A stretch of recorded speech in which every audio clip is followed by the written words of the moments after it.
नमस्कार दोस्तों, भारत के पॉलिटिकल मैप के अंदर आप लोगों ने इस चीज को ऑब्जर्व किया होगा कि यहाँ पर चाइना के पास में ब्रैकेट में तिब्बत बना होता है, जिसके बाद में आपको शायद याद भी आया होगा कि तिब्बत जो है वो एक समय पे एक आजाद देश हुआ करता था। जनवरी 1950 चाइना ने तिब्बत के ऊपर अपनी सॉवरेनिटी घोषित की, जिसके बाद से तिब्बत जो है वो आज चाइना का एक ऑटोनॉमस रीजन बनकर रह चुका है। अगर तिब्बत आज आजाद होता तो दुनिया का 10वां सबसे बड़ा देश होता। तिब्बत की ज्योग्राफी अपने आप में बहुत अलग है। तिब्बत अपने आप में बहुत खूबसूरत है क्योंकि तिब्बत को चारों तरफ से झीलों ने घेरा है। तिब्बत दुनिया की सबसे हाईएस्ट रीजन में से एक है। यहां पर माउंट एवरेस्ट भी देखने को मिलता है और सबसे ऊंचा पठार भी देखने को मिलता है। इतना ही नहीं, दुनिया की सबसे बड़ी नदियों में से जो नदियों के नाम आपके दिमाग में आएंगे उनमें से कई सारी नदियां तिब्बत से निकलती हैं। For example Indus, Sutlej, Brahmaputra, Salvin, Mekong, Yangtze, yellow नदी जो आसपास के सारे देशों को सींचती है, उनको पानी देती है। तिब्बत इतना ज्यादा खूबसूरत जगह है, बट उसके बावजूद भी तिब्बत आज आजाद नहीं है। तिब्बत आज चाइना के ऑक्यूपेशन के अंदर है। चाइना की सॉवरेनिटी आज भी तिब्बत के ऊपर है और तिब्बत के अंदर जो इन्वेजन चाइना ने किया उसे आज विश्व भूल चुका है और पूरी तरीके से हर कोई तिब्बत को चाइना का भाग मानता है। इवन हम लोग भी यहां पर ये जो बॉर्डर है इसे इंडो चाइना बॉर्डर कहते हैं, जबकि ये बॉर्डर इंडो तिब्बतन बॉर्डर है। ये जो बॉर्डर है इसको भारत की तरफ से प्रोटेक्ट करने वाली Indo Tibetan border police force भी है। मतलब तिब्बतन लोग भारत की साइड को चाइना से प्रोटेक्ट करते हैं और फिर भी हम लोग इसे इंडो तिब्बतन बॉर्डर कहने की बजाय हम लोग कहते हैं कि ये इंडो चाइना बॉर्डर है, क्योंकि तिब्बत के उस इलीगल ऑक्यूपेशन को, तिब्बत के अंदर हुए इन्वेजन को 1950 के विश्व जो है वो भूल चुका है। पर मैं शुभेंद्र सिंह चौहान इस सेशन के माध्यम से आप लोगों के साथ में चर्चा करूंगा कि किस तरीके से तिब्बत का इतिहास रहा, कैसा वो एक ऑटोनॉमस रीजन के रूप में हुआ करता था, कैसे वो एक अलग देश हुआ था, उसके क्या क्या आर्गुमेंट थे, कैसे चाइना ने उसके ऊपर इलीगल ऑक्यूपेशन किया और किस तरीके से भारत और पूरा विश्व उस इलीगल ऑक्यूपेशन के ऊपर शांत रहा, भारत की उस समय पे क्या मजबूरियां थी और दोस्तों आगे तिब्बत के लिए भारत की पॉलिसी क्या होनी चाहिए, उन सारी चीजों को मैं शुभेंद्र चौहान आप लोगों के साथ में डिस्कस करूंगा। बट उसके पहले आप लोग मेरे साथ में एसआरसी 10 टेलीग्राम ग्रुप के ऊपर जुड़ सकते हो। मेरे क्लास की अपडेट, पीपीटी, पीडीएफ सब कुछ आपको हमें मिल जाती है। इसके अलावा अगर आप लोग को यूपीएससी सीएससी की तैयारी करना है, इंडिया के टॉप एजुकेटर के साथ में मैं महिपाल सर, निधि मैम, किंजल सर आप लोगों को पढ़ाएंगे और वो टीचर नहीं है जिन्होंने इंडिया को ये टॉपर्स दिए हैं और इनसे पढ़ने का मौका आप लोगों को मिलेगा बहुत ही कम रीजनेबल रेट के अंदर, केवल 8,420 के अंदर इन आर उड़ान बैच। इवन आप ऑप्शन वगैरह के कोर्सेज भी हमारे साथ में कर सकते हो, उनकी पूरी डिटेल मैं लेक्चर के एंड में आप लोगों को बताऊंगा। तो अगर आप लोगों को यूपीएससी सीएससी के इस कोर्स के बारे में जानना है तो आप वीडियो को एकदम एंड में ले जा सकते हो, ठीक है। तो अब देखो, अगर हम लोग बात करें तिब्बत के बारे में तो तिब्बत का इतिहास किस तरीके से चला। तिब्बत के अंदर सबसे पहले कोई रूल करता हुआ डायनेस्टी दिखाई देती है तो वही यालुंग डायनेस्टी। ये यालुंग डायनेस्टी 127 बीसी के अंदर तिब्बत के अंदर राज किया करती थी। जब तिब्बत के अंदर यालुंग डायनेस्टी राज करती थी उसी समय पे चाइना के अंदर अलग अलग रूलर्स आ रहे थे। तिब्बत के चाइना के उन रूलर्स के साथ में बहुत कॉर्डियल रिलेशन थे, आपस में रिलेशन जो है वो चलते थे। बट वॉर ब्रोक हुई 670 के अंदर, बैटल ऑफ डेफाई रिवर हुआ, जहां पर एक तरफ तो तिब्बतन एम्पायर था, दूसरी तरफ चाइना के अंदर उस समय पे तांग डायनेस्टी हुआ करती थी। इन दोनों के बीच में जो युद्ध है वो लगभग 2 सेंचुरीज तक चला। 670 में शुरू हुआ यह युद्ध, समाप्त होता है 821 के अंदर, जहां पर शांति समझौते के तहत एक स्टोन पिलर जो है वो बनाया जाता है, जिस स्टोन पिलर के ऊपर लिखा जाता है कि चाइनीज लोग चाइना में खुश रहें, तिब्बतन लोग तिब्बत के अंदर खुश रहें। और ये जो स्टोन पिलर है ये आज भी जोखांग के इस मंदिर के अंदर स्थित है, जैसे आप आज भी देख सकते हो। इतना ही नहीं दोस्तों, इसके बाद में तिब्बत के अंदर कई सारे रूलर्स आए, कई सारे लोगों ने इन्वेड किया। तिब्बत ने अपने कल्चर को प्रोटेक्ट करके रखा और कई सारे कल्चर्स के अंदर मिक्स अप भी हुआ। नए नए एम्पायर के साथ में अपने रिलेशन बनाए। फिर चीजें बदलती हैं। 1578 के अंदर जब अल्तान खान राम का एक मंगोल राजा तिब्बत के अंदर एक नई पोस्ट क्रिएट करता है दलाई लामा की। पहले दलाई लामा बनते हैं सोनम ग्यानसो, जिनके 2 काम होते हैं, first work as a spiritual leader and second as a political head of Tibet. जिसके बाद में तिब्बत के पॉलिटिकल हेड दलाई लामा होते हैं, जिसे उस समय पे चाइना के अंदर चिंग डायनेस्टी भी रिकॉग्नाइज करती है। जब चाइना से आज पूछा जाता है कि ये क्या था, कि चिंग डायनेस्टी ने दलाई लामा के एज अ पॉलिटिकल हेड के रूप में रिकॉग्नाइज किया था, तो चाइना कहता है कि तिब्बत जो है वो हमेशा से चाइना का प्रोविंस था और as a province Ching dynasty ने उस समय पर इस चीज को रिकॉग्नाइज किया गया होगा।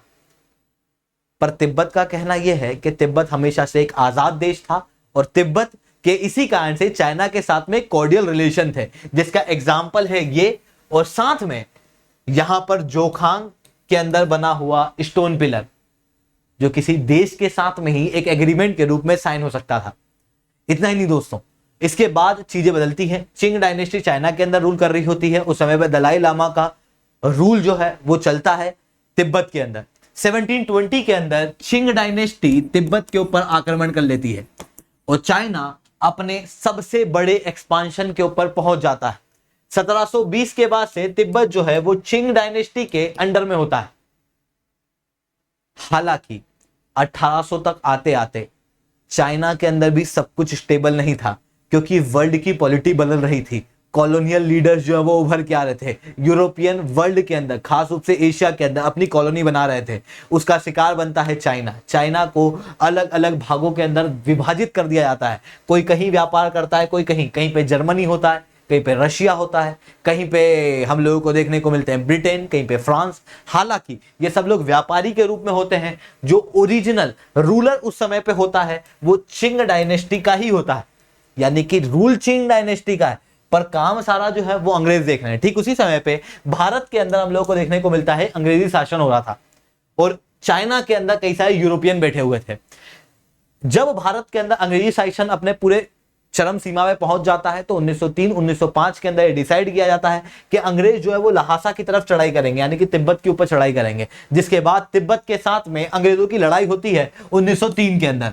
ये लड़ाई का अंत होता है, आखिरी में अंग्रेज जो है वो इस युद्ध को जीत जाते हैं और एक होता है convention of Lhasa. Convention of Lhasa के जरिए अंग्रेज जो है वो तिब्बत के राजाओं से एक मोटी रकम मांगते हैं युद्ध के बदले, क्योंकि युद्ध के अंदर अंग्रेजों का भारी नुकसान हुआ और यहां पर तिब्बत के अंदर कंट्रोल करने का प्रयास करते हैं। हालांकि तिब्बत उस समय पर चिंग डायनेस्टी के अंदर में ही हुआ करता था, क्योंकि चिंग डायनेस्टी जो है वो यहाँ पे पावरफुल हुआ करती थी और चाइना ने 1720 से तिब्बत के ऊपर अपनी सुजेनिटी जो है वो स्थापित की हुई थी। हालांकि चिंग डायनेस्टी के अंदर तिब्बत के अंदर दलाई लामा ही रूल कर रहे थे। मतलब तिब्बत के अंदर रूल तो दलाई लामा का था, पर दलाई लामा के कोई ऊपर था तो वो चिंग डायनेस्टी थी।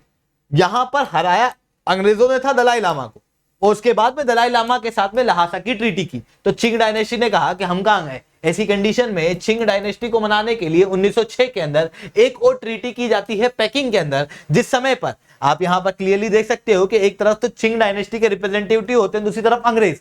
यहां पर तिब्बत को बुलाया नहीं जाता है और यहां पर अंग्रेज जो है वो एक्सेप्ट करते हैं कि तिब्बत के ऊपर चिंग डायनेस्टी की सुजरेनिटी है।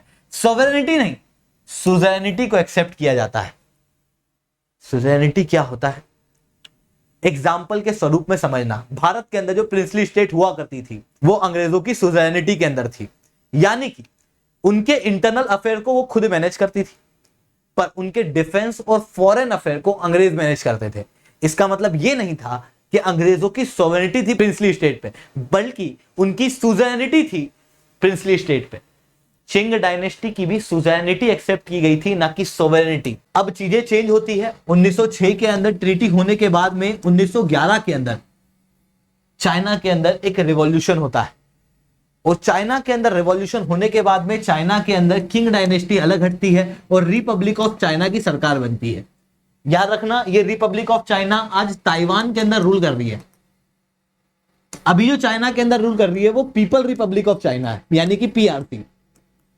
तो जो ताइवान के अंदर आज के समय पे रिपब्लिक ऑफ चाइना रूल कर रही है वो 1911 के अंदर चाइना के अंदर रूल किया करती थी।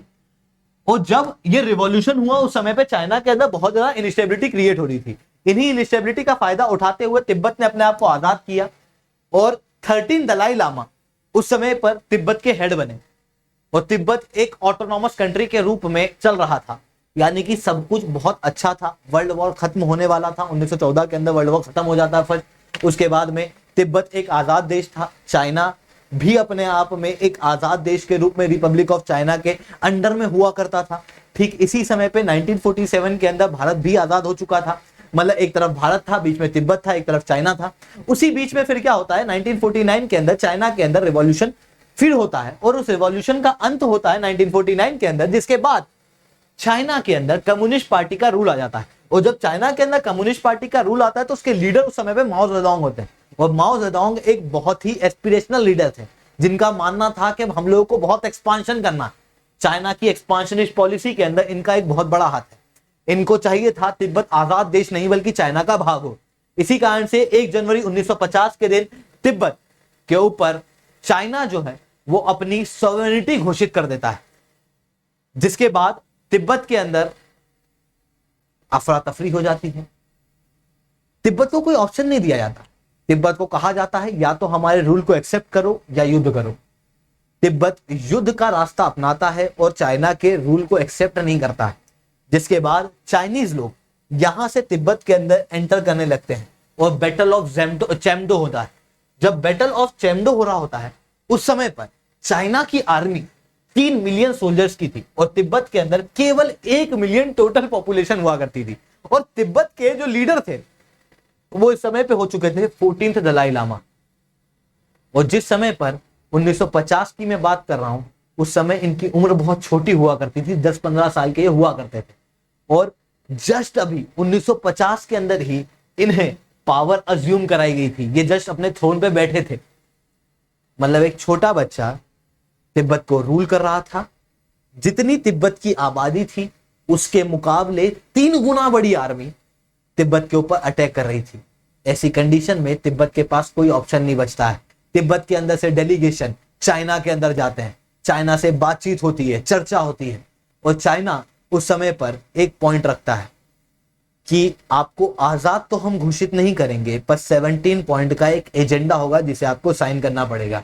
इस 17 पॉइंट के एजेंडा के अंदर कहा जाता है कि तिब्बत जो है उसे एक ऑटोनोमस स्टेट बनाया जाएगा चाइना का। तिब्बत के अंदर बुद्धिस्ट रिलीजन को एक्सेप्ट किया जाएगा चाइना द्वारा। तिब्बत को से ज्यादा और कुछ चाहिए भी नहीं था। ऐसी कंडीशन के अंदर दलाई लामा इसे एक्सेप्ट करते हैं। 23 मई 1951 के दिन 17 पॉइंट के एग्रीमेंट के ऊपर एक्सेप्टेंस होती है। और जब ये होता है तो उसके बाद में तिब्बत जो है वो चाइना का एक ऑटोनोमस रीजन के रूप में उभर के आता है। जब एक तरफ ये 17 पॉइंट का एजेंडा हो रहा था, जब तिब्बत के ऊपर ये ऑक्यूपेशन हो रहा था, तो इंडिया उस समय पे क्या कर रहा था? देखो, इंडिया के रिलेशन जो है वो तिब्बत से हमेशा से बहुत कॉर्डियल रहे हैं। इवन अगर socio culture point of view से देखें तो भारतीय लोग कैलाश मानसरोवर जाते हैं, वहीं तिब्बत के अंदर बुद्धिज्म फॉलो किया जाता है। और बुद्धिस्ट लोग जो हैं वो भारत के अंदर कई सारे बुद्धिस्ट पिलग्रिम साइट के अंदर विजिट करने आते हैं, जिसके कारण से तिब्बत और भारत के बीच में रिलेशन जो है वो हमेशा से काफी कॉर्डियल रहा। पर चाइना ने जब तिब्बत के ऊपर ऑक्यूपेशन किया तो उस समय पे भारत ने कुछ भी नहीं कहा। इसका एक बड़ा कारण यह था क्योंकि उस समय पे जो भारत के प्रधानमंत्री थे जवाहरलाल नेहरू, उनका मानना था कि अगली जो शताब्दी होगी वो एशिया की शताब्दी होगी जिसे लीड करेगी इंडिया और चाइना, जिसके कारण से इंडी चीनी भाई भाई का भी उस समय पे नारा दिया गया था। ठीक इसी समय की मैं बात कर रहा हूं, 1954 अप्रैल के अंदर भारत के प्रधानमंत्री पीसफुल को एग्जिस्टेंस के लिए चाइना के साथ में पंचशील प्रिंसिपल भी देते हैं, जिसके कारण से आपको क्लियरली देखने को मिल रहा है कि भारत और चाइना अपने रिलेशन को स्ट्रॉन्ग कर रहे हैं और भारत अपने तिब्बत की पॉलिसीज को डाइल्यूट करता जा रहा है। जब भारत अपनी पॉलिसी को डाइल्यूट कर रहा था उस समय पर तिब्बत ने भी चाइना के रूल को एक्सेप्ट कर लिया था। इवन दलाई लामा में भी, दलाई लामा फिर 1954 सितंबर के अंदर चाइना के अंदर विजिट करते हैं। 14 साल के एक लीडर चाइना के अंदर विजिट करते हैं, चाइना के अंदर कम्युनिस्ट पार्टी के डेवलपमेंट को देखते हैं, बहुत खुश होते हैं। बड़ी बड़ी इमारतें, कार वगैरह चल रही हैं। ऐसी कंडीशन में उनको लगता है कि इसी तरीके का डेवलपमेंट जो है वो तिब्बत के अंदर भी होना चाहिए। इसी कारण से वो मार्क्सिस्ट आइडियोलॉजी से काफी ज्यादा प्रभावित होते हैं। वो कहते भी हैं कि मेरे को कम्युनिस्ट पार्टी का भाग होना है। तिब्बत के अंदर इसी चीज के साथ में चाइना जो है वो रिफॉर्म करने लगता है।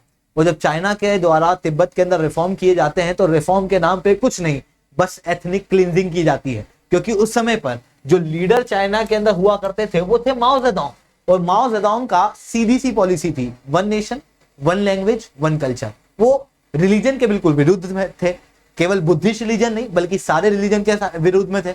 ऐसी कंडीशन के अंदर उन्होंने एथनिक क्लींजिंग जो है वो तिब्बत के अंदर करना शुरू किया और नाम दिया कि हम रिफॉर्म कर रहे हैं। और जब ये रिफॉर्म हो रहे थे तो समय पे दलाई लामा भी कुछ नहीं कह रहे थे। 1956 के अंदर सेकंड स्टेट विजिट जो है वो उस समय पे दलाई लामा की होती है, वो होती है भारत के अंदर। दलाई लामा उस समय भारत के अंदर आते हैं और भारत के अंदर कई सारे तिब्बती रिवॉल्यूशनरी से मिलते हैं और उनको समझ में आता है कि रिफॉर्म के नाम पे तिब्बत के अंदर एथनिक क्लींजिंग हो रही है। ऐसी कंडीशन के अंदर वो वापस जब तिब्बत जाते हैं तो चाइना के खिलाफ प्रोटेस्ट शुरू कर देते हैं। अब तिब्बत के अंदर चल रहे प्रोटेस्ट को पब्लिक सपोर्ट रहता है, लीडर मिल चुका होता है in the face of Dalai Lama, पर जो फॉरेन सपोर्ट है वो नहीं मिल पाता है। यूनाइटेड किंगडम अपनी ही इंटरनल प्रॉब्लम से जूझ रहा था। इंडिया जो है वो अपनी फॉरेन पॉलिसी को तिब्बत के प्रति डाइल्यूट कर रहा था। उस समय पर तिब्बत को कोई सपोर्ट कर रहा था तो वो थी CIA, यानी कि अमेरिका की स्पाई एजेंसी, जो कि तिब्बत के सोल्जर्स को सपोर्ट कर रही थी। 1969 तक जब तक तिब्बत से उसका बेनिफिट था तब तक तिब्बत को सपोर्ट किया गया, क्योंकि चाइना एक कम्युनिस्ट पार्टी के द्वारा रूल की जा रही थी और कम्युनिस्ट स्टेट को एक कैपिटलिस्ट स्टेट यानी कि यूएस कभी भी सपोर्ट नहीं करना चाहता था। इस कारण से तिब्बत को यहाँ पर यूएस के द्वारा बहुत सपोर्ट दिया गया, हालांकि रिजल्ट के नाम पे कुछ भी नहीं हुआ। 1959 के अंदर तिब्बत के अंदर हो रहे ये रिवॉल्यूशन एकदम पीक पे पहुंच जाते हैं, जिस समय पर समझ में आता है कि लोगों को लगने लगता है कि दलाई लामा को चाइना के द्वारा अरेस्ट किया जाने वाला है। ऐसी कंडीशन में लोग जो है वो दलाई लामा के पैलेस के आसपास आ जाते हैं। इस पिक्चर के अंदर आप लोग क्लियरली देख सकते हो, और एक ह्यूमन वॉल की तरह काम करने का प्रयास करते हैं। सिचुएशन बहुत पीक पे होती है, वॉयलेंस वगैरह होने की स्थिति उत्पन्न होने वाली होती है। ठीक उसी समय पे दलाई लामा को महल से गायब कर दिया जाता है, उन्हें छिपा कर कहीं भेज दिया जाता है। 2 हफ्ते तक पता नहीं होता कि दलाई लामा कहाँ है, क्या वो डेथ हो गए या फिर उन्हें चाइना द्वारा पकड़ लिया गया है या वो कहीं छिपे हैं, क्या हुआ किसी को नहीं पता। 2 हफ्ते बाद पता लगता है कि दलाई लामा भारत के अंदर रेफ्यूज लेने आए और भारत के अंदर इन्हें रेफ्यूज दिया जाता है। और दलाई लामा के साथ में उस समय पर 1 लाख लोग तिब्बत से भारत की तरफ आते हैं। आज भी आपके शहरों के अंदर ठंड के समय पर शायद एक मेला लगता होगा जहां पर तिब्बती लोग स्वेटर बेचते हैं। उसके बाद में चाइना में शुरू होता है एक खौफनाक दृश्य, जहां पर चाइनीज सोल्जर्स तिब्बत के अंदर एंटर कर जाते हैं। मॉन्क को परेशान किया जाता है, जो लोग चाइनीज रूल को एक्सेप्ट नहीं करते उनको मारा जाता है, पीटा जाता है, पूरी तरीके से एथनिक क्लींजिंग की जाती है। कई सारे तिब्बती लोग चाइना को छोड़ के चले जाते हैं और चाइना के अंदर आज भी तिब्बत के लोगों को सेकंड सिटीजन का दर्जा दिया जाता है। आज भी उन्हें पूर्ण नागरिकता वहां पर नहीं दी जाती। आज भी चाइना की द्वारा जो इलीगल ऑक्यूपेशन तिब्बत के अंदर किया गया, उसके बाद में उनके भागे हुए लीडर जब भारत के अंदर रेफ्यूज लेते हैं तो वो भारत के अंदर से तिब्बतन गवर्नमेंट इन एग्जाइल घोषित करते हैं और आज भी ये एग्जाइल गवर्नमेंट जो है वो भारत के अंदर स्थित है। आज भी तिब्बती लोगों को उनका न्याय नहीं मिल पाया। चाइना ने तिब्बत की लैंड के ऊपर तो कब्जा कर दिया, पर तिब्बत के लोगों के ऊपर आज भी कब्जा नहीं कर पाया है। तिब्बत के लोग आज भी अलग अलग देशों के अंदर रहते हैं, अपनी ही होमलैंड से दूर रहते हैं। जबकि आप देख सकते हो यहां पर भारत के तिब्बत कितना ज्यादा क्लोज है। वो चाइना की ये एक्सपांशनिस्ट पॉलिसी यहां पर नहीं थमती। तिब्बत को ऑक्यूपाई करने के बाद में तिब्बत के ही नाम पे चाइना जो है वो भारत के कुछ क्षेत्र जैसे अरुणाचल प्रदेश वगैरह के ऊपर क्लेम करता है, कहता है कि ये भी तिब्बत का भाग हुआ करते थे, क्योंकि तिब्बत चाइना का भाग है, इस कारण से अरुणाचल प्रदेश भी चाइना का भाग हो सकता है। यानी कि भारत ने उस समय पे तिब्बत को सपोर्ट ना करके बहुत बड़ी गलती की, क्योंकि अगर आज तिब्बत यहां होता तो तिब्बत के साथ में हमारे कोर्डियल रिलेशन होते, चाइना के साथ में जो डिस्प्यूट है वो शायद ना हुआ होता और कई सारी प्रॉब्लम शायद ना होती। तो आज हम लोगों को क्या करना चाहिए?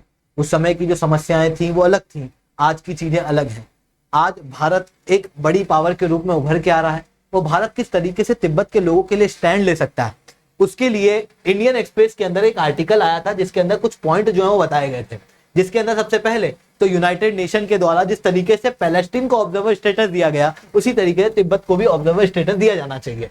भारत टेक्निकली अगर आप देखोगे तो तिब्बत को सपोर्ट करता है, क्योंकि तिब्बतन गवर्नमेंट इन एग्जाइल जो है वो भारत के अंदर है। आज के समय पे ये धर्मशाला के अंदर देखने को मिलती है।